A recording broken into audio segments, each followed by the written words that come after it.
Bangladesh scouts কর্তৃক আয়োজিত জাতীয় কমডেকা ৭ম জাতীয় কমডেকা ২০২৫ এর প্রতিপাদ্য হচ্ছে বৈষম্যহীন সমাজ বিনির্মাণ স্কাউটিং। এটি অনুষ্ঠিত হচ্ছে হার্ট পয়েন্ট সিরাজগঞ্জে। এখানে হচ্ছে আমাদের ক্যাম্প সাব ক্যাম্পগুলো আছে।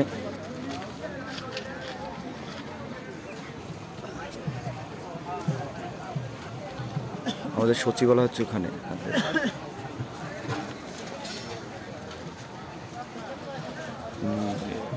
এটা যেটা দেখতে পাচ্ছি এটা হচ্ছে মেইন অ্যারিনা।